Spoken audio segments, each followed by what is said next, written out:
direct us. In fact, Jeremiah lets us know that the time will come you will not have to be dependent on learning the law per se, because God is going to live in you. God is going to direct you from the inside. Y'all hear me today? So the Holy Spirit helps us to love God like we ought to. There's some folk that have made their decision for Jesus, but they don't have the Spirit. There are some folk who have aligned themselves with a church, but they don't have the Spirit. There are some folk that have even confessed the Lord with their mouth and said the sinner's prayer, but they don't have the Spirit. And so Paul is really bringing this thing clear that you've got to have the Spirit. And if you belong to God, you are not in the flesh, but you're in the Spirit. Without a doubt, God lives and abides with his people.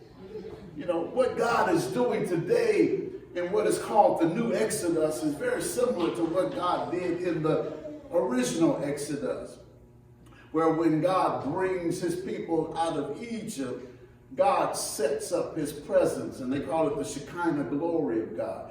He became the pillar of cloud by day, because God is present with his people. He became the pillar of fire by night, because he's present with his people. Moses set up a temporary tabernacle that became the place where God would meet his people.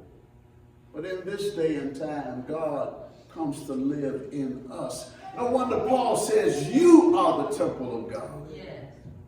You are the temple of the Holy Spirit.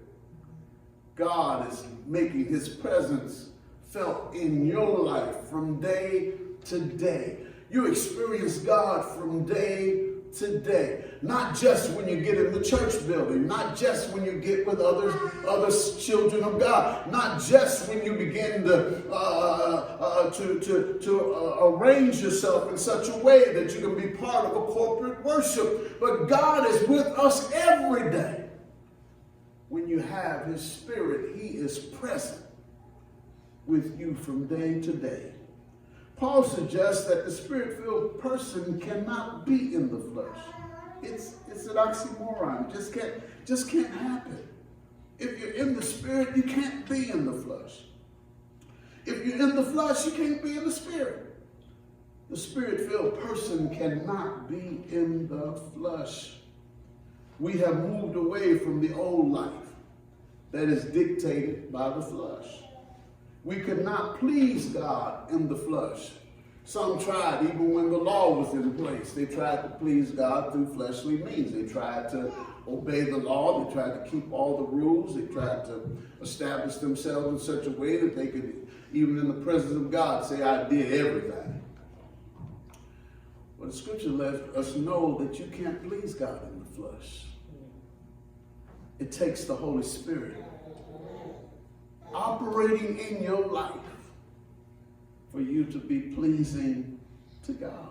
We could not please him in the flesh, but thankfully the Spirit helps us to live for God. Yes, yes. Helps us to do what is pleasing to God. You know, I'm not one that to stand here to say that I've done everything right in my whole life. I've done some things that I'm not so happy about. But through that experience, the Holy Spirit teaches us. The Holy Spirit leads us. The Holy Spirit guides us. The Holy Spirit helps us to bounce back and to keep on living for God. The Holy Spirit points you in the right direction.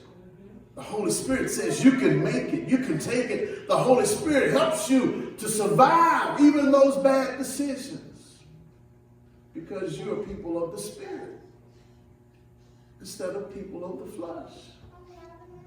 Somebody said we get knocked down, but we get up. We're people of the Spirit.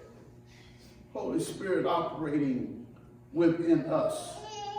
The Spirit helps us in so many ways. We're no longer dominated or controlled by the flesh. Paul points out again that people whose lives are determined by the flesh, they will focus on matters of the flesh. People whose lives are controlled by the flesh, they will think in fleshly terms. They will think in the idea of what is it that I can do for me. They will think in terms of pleasure. They will think in terms of sometimes worldly accomplishments to the detriment of others. Their focus will be on the things of the flesh. They do not seek after God in truth. They might have a form of godliness. They might have the symbols of religiosity. But in essence, they're not seeking after God in truth. And in this way, they can't please God.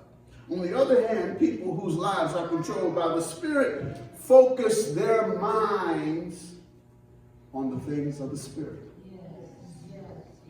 Paul says, set your affection on things above, not on things of this earth. Get a spiritual mindset. Get a spiritual drive. Get the kind of influence that comes through the Holy Spirit to help you to perceive and to make choices that are in line with what God wants in your life.